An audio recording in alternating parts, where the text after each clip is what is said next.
और स्वागत है आप सभी का विशाल ऑनलाइन क्लास में। आज की इस वीडियो में जैसा कि आप देख रहे हैं, हिंदी के सिलेबस के बारे में डिस्कस करने वाले हैं और एग्जाम पैटर्न के बारे में डिस्कस करने वाले हैं कि बिहार बोर्ड मैट्रिक परीक्षा 2026 के लिए क्लास टेंथ का हिंदी का क्या सिलेबस रहने वाला है। मतलब किन किन टॉपिक से एग्जाम में प्रश्न आते हैं, बुक का कितना योगदान रहता है, ग्रामर का कितना योगदान रहता है और एग्जाम का पैटर्न क्या है। इन सभी बातों को अच्छे से हम लोग डिस्कस करते हैं। आइए, ठीक है। साथ ही साथ ये भी देखेंगे कि सिलेबस क्या है, हिंदी का सिलेबस क्या है, व्याकरण का कौन सा टॉपिक हमें पढ़ना है, बुक में क्या पढ़ना है, ठीक है। और ये सिलेबस क्या होगा, क्या सिलेबस में भी बदलाव हुआ है कि वही सिलेबस है, इस पे भी डिस्कस करेंगे।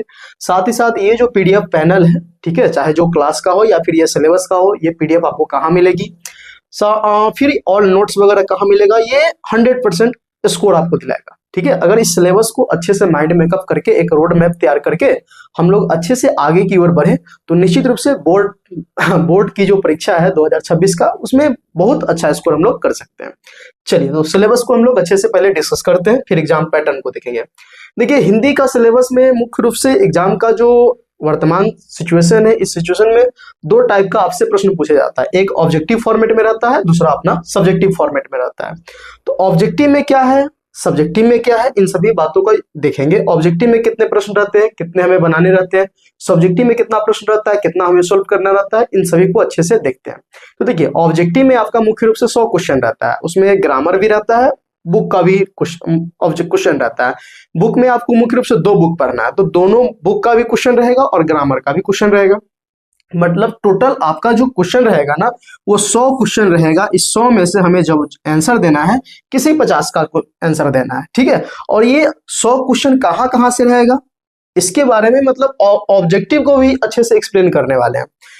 सब्जेक्टिव में भी 50 अंक का रहता है सब्जेक्टिव, ठीक है। मुख्य रूप से यूं कहे कि यहां से आपका 50 अंक होगा, ठीक है, और यहां से भी आपका 50 अंक हो जाएगा। मतलब 50-50 टोटल आपका 100 हो गया। लेकिन यहाँ क्वेश्चन जो रहेंगे वो 100 क्वेश्चन रहेंगे ऑब्जेक्टिव में, जिसमें से किसी 50 का आपको आंसर देना है। चलिए, अब अच्छे से हम लोग ये देखते हैं ना कि ऑब्जेक्टिव में क्या रहता है, सब्जेक्टिव में क्या रहता है।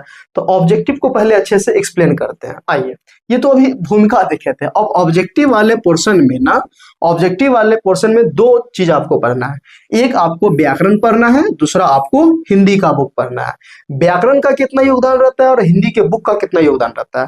तो व्याकरण का आपके एग्जाम में 55 अंक आता है। मतलब व्याकरण से ना, अगर व्याकरण को कोई अच्छे से कवर कर ले तो 55 नंबर इसका कवर हो जाएगा। यूं कहें कि अगर ऑब्जेक्टिव को अच्छे से सॉल्व करने के लिए अगर बुक ना भी पढ़े, केवल व्याकरण पढ़ने से काम चल जाएगा, तो 100% व्याकरण पढ़ने से काम चल जाएगा। क्योंकि बुक ऑब्जेक्टिव टोटल 100 क्वेश्चन है, 100 क्वेश्चन में से व्याकरण केवल रहता है 55 अंक का। मतलब अगर कोई व्याकरण पढ़ के अच्छे से जाता है तो 100 में से हमें आंसर देना है मात्र 50 का, तो 55 नंबर का तो व्याकरण ही आ रहा है। मतलब व्याकरण से भी काम चल सकता है। लेकिन हमें 100 आउट ऑफ 100 लाना है, तो कुछ व्याकरण को भी सोल्व करना पड़ेगा, कुछ बुक का भी सोल्व करना पड़ेगा, और दोनों बेहद सरल होता है। अच्छे से हम आपको पढ़ाने वाले हैं इस बार बेहतरीन ढंग से। तो आपका व्याकरण पोर्शन हो गया 55 अंक का, और हिंदी का जो बुक वाला पोर्शन है ना, इस बुक वाले पोर्शन से 2 बुक है। एक आपका गोधली है, दूसरा आपका वर्णिका है। तो गोधली और वर्णिका दोनों को सम्मिलित करके 45 अंक का ऑब्जेक्टिव पूछा जाता है। मतलब यूं कहें, ऑब्जेक्टिव जो 100 अंक का आपका ऑब्जेक्टिव है, 100 क्वेश्चन आपका ऑब्जेक्टिव है, इस 100 ऑब्जेक्टिव में से या 100 अंक में से 45 अंक बुक का योगदान रहता है और 55 अंक व्याकरण का योगदान रहता है। अब ये टोटल मिलाकर 100 हो जाता है। अब आप पे निर्भर करता है कि इस 100 अंक में से आपको जो 50 अंक लाने हैं, वो 50 अंक कहाँ से आप आंसर देने वाले हैं। आप चाहे तो व्याकरण का भी दे सकते हैं, चाहे तो बुक का भी दे सकते हैं। कोई ऐसा बाउंडेशन नहीं है कि आपको दोनों बनाना है, या केवल इसका बनाना है, या केवल इसका बनाना है। आप स्वतंत्र है, इस 100 में से कोई भी 50 का आंसर दे सकते हैं। अब उस सवाल एक उत्पन्न यहाँ ये होता है कि ठीक है, 2 बुक पढ़ना है, ठीक है, 2 बुक मिलाकर 45 अंक देता है कि गोधली और वर्णिका दोनों को मिलाकर 45 अंक आता है सर जी। लेकिन गोधली का अकेला कितना योगदान रहता है, वर्णिका का कितना योगदान रहता है, व्याकरण में वह कौन कौन से टॉपिक हमें पढ़ना है। मतलब टॉपिक भी तो हमें सब पता होना चाहिए ना कि कौन कौन से टॉपिक आप करवाने वाले हैं सर। गोधली क्या पढ़ाइएगा, वर्णिका में कौन सा बुक है, कौन सा बुक हमें पढ़ना है। चलिए, इस पे अब चर्चा करते हैं। इतना तो समझ गए कि 55 व्याकरण पोर्शन से और 45 हिंदी के किताब से। ऑब्जेक्टिव का भी हम चर्चा कर रहे हैं, अभी केवल ऑब्जेक्टिव पे चल रहा है, फिर सब्जेक्टिव पे भी चलेंगे। आइए, तो आपको मुख्य रूप से ये जो बुक दिख रहा है, यही दो बुक पढ़ना है, कक्षा 10 गोधली भाग 2 और कक्षा 10 वर्णिका भाग 2। ये दो बुक मिलाकर आपको हिंदी का यही दो बुक आपको पढ़ना है।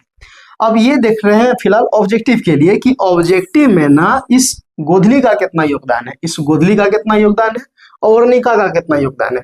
तो आप ये राउंड फिगर में बोल सकते हैं, एग्जैक्ट वैल्यू नहीं बता सकते हैं, किसी साल बढ़ता है किसी साल घटता है, ठीक है। तो यूं कहें कि इस गोधली वाले पोर्शन से आपके एग्जाम में 25 से 35 प्रश्न आते हैं, 25 से 35 प्रश्न, कभी 28 भी आ सकते हैं, कभी 30 भी आ सकते हैं, कभी 32 भी आ सकते हैं, कभी 26 भी आ सकते हैं। तो मोटा मोटी ये 25 से 35 का आंकड़ा है गोधली का। और वही ये सेकेंड बुक जो आपका वर्णिका है, इस सेकेंड बुक वर्णिका से भी 10 से 15 प्रश्न मोटे मोटे पूछे जाते हैं, कभी 8 भी हो जाते हैं, कभी 9 भी, कभी 15 भी, कभी 12 भी, ये ऊंच नीच थोड़ा चलते रहता है ऊपर नीचे। मतलब यूं कहें कि ऑब्जेक्टिव आपके एग्जाम में इस दोनों बुक को सम्मिलित करके 45, कभी एक ऊपर एक अंक 2 अंक बढ़ भी जाते हैं, कभी 1-2 अंक घट भी जाते हैं। तो ये नहीं कि 45 का 45, कभी 47 भी हो सकता है, कभी 44 भी हो सकता है, मोटा मोटी आप राउंड फिगर में 45 अंक बुक का लेकर चल सकते हैं। तो ये था ऑब्जेक्टिव का बुक। अभी ग्रामर बाकी है। अब ग्रामर में कौन कौन सा टॉपिक हमें पढ़ना है, तो सो देखिए, ग्रामर में बहुत सारे टॉपिक हैं।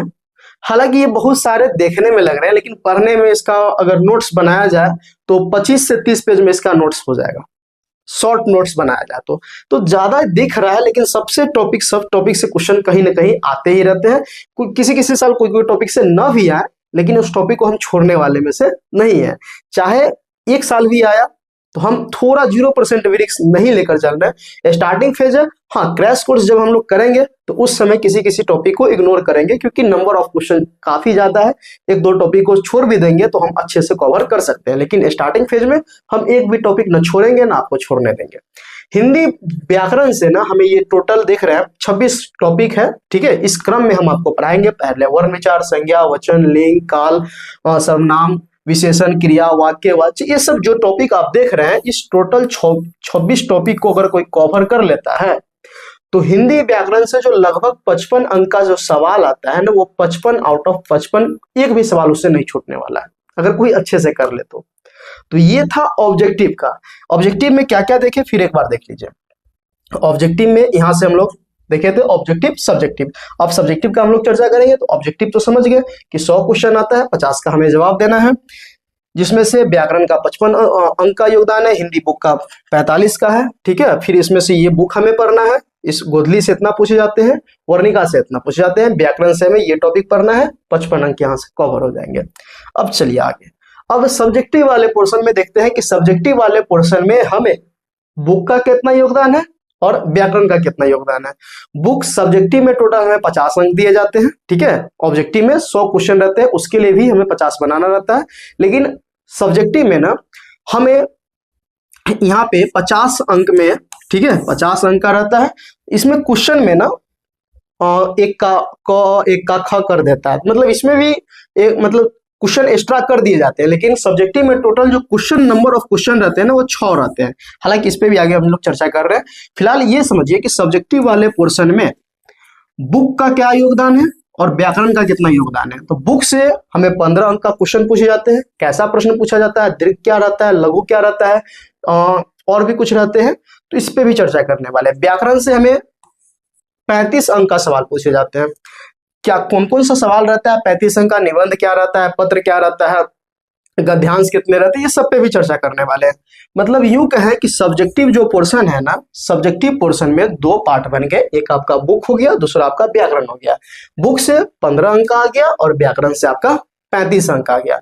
अब हम ये समझते हैं कि बुक में, या यूं कहें कि ये जो 50 अंक का जो सवाल है सब्जेक्टिव में, कौन कौन से प्रश्न आते हैं, निबंध कितने आते हैं, कितने निबंध दिए जाते हैं, कितने ग्रामर का पोर्शन रहता है, बुक का कितना रहता है, इस पे अब चर्चा करते हैं। बुक तो 2 ही पढ़ना है, गोधली और वर्णिका, वही 2 बुक मिलाकर 15 अंक का सवाल पूछा जाता है। चलिए अब आगे देखिए। ये जो आप देख रहे हैं ना, प्रश्न 1, प्रश्न 2, प्रश्न 3, प्रश्न 4 और प्रश्न 5, प्रश्न 6, यही 6 प्रश्न रहते हैं। जैसा कि अगर आप क्वेश्चन देखना चाहें तो इस टाइप का आपको क्वेश्चन दिया जाएगा, ठीक है। इस टाइप का टोटल क्वेश्चन दिया जाएगा। इसमें स्टार्टिंग से आपका दो फॉर्मेट रहते हैं, दो सेक्शन रहते हैं। एक सेक्शन आपका ऑब्जेक्टिव पोर्शन का रहेगा, दूसरा सेक्शन आपका सब्जेक्टिव पोर्शन का रहेगा। तो इस दूसरे सेक्शन वाले में अगर देखा जाए, ये यहाँ लिखा रहेगा खंड, देख ले जैसे यहाँ लिखा हुआ है खंड भी, मे भी आपको दिख भी रहा होगा शायद, या ना भी दिख रहा होगा। खंड ब मतलब सेकेंड सेक्शन है, जिसमें यहाँ विषय वस्तुनिष्ठ है, मतलब सब्जेक्टिव पोर्शन।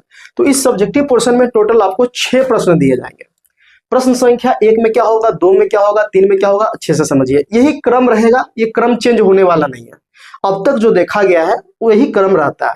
इस क्रम प्रश्न संख्या 1 में जो है ना, प्रश्न संख्या 1 में आपको गद्यांश रहेंगे, मतलब 2 गद्यांश होंगे, एक का क और एक का ख, मतलब 2 गद्यांश, मतलब 2 प्रश्न रहेंगे, जिसमें से किसी एक का आपको आंसर देना है। इसके लिए आपको 10 अंक मिलेंगे। प्रश्न संख्या 1 गद्यांश, 2 गद्यांश, कोई एक को आंसर कर दीजिए, 10 अंक मिलेगा, और बेहद सरल सा गद्यांश होता है। प्रश्न संख्या 2 सेम वही बात है कि इसमें भी गद्यांश ही होंगे, इसमें भी 2 गद्यांश होंगे, 2 का क 2 का ख, किसी एक का आप आंसर कर दीजिए, इसके लिए भी आपको 10 अंक मिलेंगे। तो टोटल गद्यांश से ही आपका 20 अंक आ गया। ये सेम है, ठीक है, ये आपका सेम पोर्शन है, इससे आपको 10 अंक मिल रहे हैं। फिर जो प्रश्न संख्या 3 होंगे, इसमें निबंध होंगे। टोटल निबंध कितने होंगे, तो टोटल 5 टॉपिक पे निबंध होंगे। जैसे कि लिखा रहेगा प्रश्न संख्या 3 में कि किसी, मतलब यहाँ 5 विषय वस्तु दिए हैं, इसमें से किसी एक पे 250 से 300 शब्दों में आपको निबंध लिखना पड़ेगा, जिसमें से उसका भूमिका लिखिए। सपोज होली आ रहा है, तो होली पे आपको लिखना पड़ेगा कि होली की भूमिका लिखिए, होली की क्या महत्व है, क्या लाभ है, क्या हानि है, क्या इसका महत्व रहा है, क्या इसका इतिहास रहा है, मतलब इस 5-6 टॉपिक कर देंगे उस होली वाले पोर्शन में भी, और उसका क्रमबद्ध आपको लिखना पड़ेगा। और इसमें से किसी एक का आपको आंसर देना है। टोटल 5 टॉपिक रहेंगे, ठीक है। जैसे प्रश्न संख्या 3 का एक क रहेगा, ख रहेगा, ग रहेगा, घ रहेगा, अंग स्ट्रक्चर रहेगा। एक का आंसर देना, जिसके लिए आपको 10 अंक मिलेंगे। फिर आगे जो प्रश्न संख्या आपका 4 रहेंगे, ये इसमें 2 चीज रहेंगे, एक पत्र रहेंगे अथवा आपको संवाद रहेगा। मतलब लिखा रहेगा प्रश्न 4, उसमें लिखा रहेगा किसी एक पे, मतलब फलाने के पास आप पत्र लिखे, अथवा करके फिर लिखेगा 2 व्यक्तियों के बीच संवाद लिखे। तो पत्र और संवाद में से किसी एक का आपको आंसर देना रहेगा, किसी एक का। इसके लिए आपको कितना अंक मिलेंगे, तो 5 अंक मिलेंगे, ठीक है। फिर जो प्रश्न संख्या 5 है, ये आपका बुक का पोर्शन है। 5 और 6 ये आपका बुक का पोर्शन है। प्रश्न 5 में लघु उत्तरीय प्रश्न रहेंगे। टोटल कितने प्रश्न रहेंगे, तो टोटल 10 प्रश्न रहेंगे। इस 10 में से हमें कितना जवाब देना है, तो हमें किसी 5 का जवाब देना है। इसके लिए कितने अंक मिलेंगे, तो एक प्रश्न के लिए 2 अंक, तो 5 का जवाब देना है, तो 5 दूना 10 अंक मिलेंगे लघु उत्तरीय प्रश्न का। फिर जो आपका आखिरी प्रश्न संख्या 6 होगा, ये दीर्घ उत्तरीय प्रश्न होगा। ये कैसा होगा, तो दीर्घ उत्तरीय प्रश्न होगा। इसमें कितने प्रश्न होंगे, तो 2 दीर्घ उत्तरीय प्रश्न रहेंगे। जैसा कि आप देख सकते हैं, यहाँ प्रश्न संख्या ये आपका 6 है, इसमें 2 प्रश्न है, देख रहे हैं, 5, 6 का ए और 6 का 2। इसमें से किसी एक का जवाब देना है, ठीक है। लगभग शब्द सीमा 100 है। तो ये 2 प्रश्न रहेंगे, जिसमें से हमें एक का आंसर देना रहेगा, और इसके लिए हमें कितने अंक मिलेंगे, तो 5 अंक। तो ये आपका सब्जेक्टिव का डायग्राम हो गया। अच्छे से देख लीजिए, ये दोनों बेहद सरल है, गद्यांश है, जिसके लिए हमें 20 अंक मिल रहे हैं, 10 और 10 20। प्रश्न 3 आपका निबंध है, जिसके लिए हमें 10 अंक मिल रहे हैं, टोटल हो गया 30। प्रश्न संख्या 4 ये पत्र या संवाद बोले, ये यहाँ तक देखा जाए, प्रश्न 4 से पहले तक देखा जाए तो ये ग्रामर का पार्ट आ जाता है, और 5 और 6 ये बुक का पोर्शन आ जाता है, जिसके लिए 10 और 5 15 नंबर मिल रहा है। तो ये सब्जेक्टिव हो गया। अब आगे कुछ और बात समझते हैं। आपके एग्जाम में टोटल तो हमें 100 नंबर का ही एग्जाम होता है, लेकिन पैटर्न जो है ना, 100 ऑब्जेक्टिव और 50 सब्जेक्टिव, तो टोटल 150 अंक हो गया। आप इसको 100 नहीं बोल सकते हैं, आप इसको 150 अंक बोलेंगे, कि आपका जो एग्जाम है ना, 150 अंक का एग्जाम है। उस 150 में टोटल 100 अंक हमें लाना है। इस बुक का कितना योगदान है, तो देखिए, बुक का सब्जेक्टिव वाले पार्ट में, सब्जेक्टिव और ऑब्जेक्टिव वाले पार्ट में, सब्जेक्टिव पूछा जा रहा है 15 अंक का, और ऑब्जेक्टिव पूछा जा रहा है 45 अंक का। तो दोनों मिलाकर हमें 60 अंक का केवल बुक से क्वेश्चन पूछा जा रहा है। हालांकि क्वेश्चन तो यही है, एक सब्जेक्टिव फॉर्मेट में है, एक आपका ऑब्जेक्टिव फॉर्मेट में है। तो सब्जेक्टिव ऑब्जेक्टिव बुक मिलाकर, दोनों से मिलाकर बुक से टोटल 60 अंक का क्वेश्चन आ रहा है। वहीं ग्रामर की बात की जाए तो देख लीजिए 90 अंक का, मतलब सब्जेक्टिव वाले पार्ट में और ऑब्जेक्टिव वाले पार्ट में देखिएगा तो सब्जेक्टिव में टोटल 35 नंबर का पूछा जा रहा है और ऑब्जेक्टिव में 55 अंक का पूछा जा रहा है। दोनों को कंबाइन कर दीजिए, टोटल 90 अंक का आपके केवल ग्रामर से पोर्शन पूछा जा रहा है। तो अगर कोई ग्रामर को अच्छे से कंप्लीट कर ले और बुक भी थोड़ा कर ले तो 100 आउट ऑफ 100 लाना कोई बड़ी बात नहीं है। बस राइटिंग का ख्याल रखें और हर्षिकार दीर्घिकार मात्रा वगैरह का भी ख्याल रखना पड़ेगा उसे। चलिए एक और बात आप समझ लीजिए, कुल टोटल प्रश्नों की संख्या कितने रहेंगे, कुल प्रश्नों की संख्या तो आप जस्ट अभी देखे हैं कि 100 आपका ऑब्जेक्टिव रहेगा और ऑब्जेक्टिव वाले पोर्शन में 100 क्वेश्चन रहेंगे और सब्जेक्टिव वाले पोर्शन में टोटल 6 प्रश्न रहेंगे। मतलब ये हुआ टोटल 106 प्रश्न रहेगा आपको हिंदी में। इस टोटल 106 प्रश्न 150 अंक का रहेगा। 100 ऑब्जेक्टिव 100 अंक, 50 और 6 सब्जेक्टिव 50 अंक, तो 100 और 50 150 अंक का क्वेश्चन, मतलब 150 अंक में आपको 100 अंक लाना है। कितना सरल सी बात है। और टोटल प्रश्नों की जो संख्या रहेगी वो 106 रहेगा। इसके लिए हमें समय कितना मिलेगा, तो इसके लिए जो हमें समय मिलेगा वो 3 घंटा 15 मिनट का समय मिलेगा। तो उम्मीद करते हैं ये जो आपको हम सिलेबस समझाए हैं अच्छे से इसको आप हिंदी मतलब आपका जो भी फेयर हो ना उसमें अच्छे से इसको नोट कर लीजिए और सिलेबस को अच्छे से माइंड मेकअप कीजिए। 2 से 3 बार पढ़िए, मंथ पे 2 मंथ पे सिलेबस को देखिए ताकि आपको पता चले कि हम जो जिस दिशा में तैयारी कर रहे हैं किस दिशा में तैयारी करना है। ठीक है, चलिए धन्यवाद। हिंदी का क्लास आरंभ होने वाली है, एप्लीकेशन पे भी आपको क्लास मिलना शुरू हो रहा है। ठीक है, हिंदी का क्लास चल रहा है। मैथ और साइंस आपको फ्री ऑफ कॉस्ट रखा गया है यूट्यूब पे, साइंस 6 बजे से और मैथ प्रतिदिन रात्रि 8 बजे से, तो फ्री ऑफ कॉस्ट कर दिया गया। हिंदी का पोर्शन अगर आप खुद से कर लेते हैं तो एप्लीकेशन पे परचेज करने की कोई आवश्यकता नहीं है। अगर आप खुद से नहीं कर पाते हैं तो आप एप्लीकेशन के थ्रू परचेज कर सकते हैं, आप पीडीएफ वगैरह ले सकते हैं। ठीक है, चलिए धन्यवाद। उम्मीद है कि ये वीडियो आपको अच्छा लगा होगा।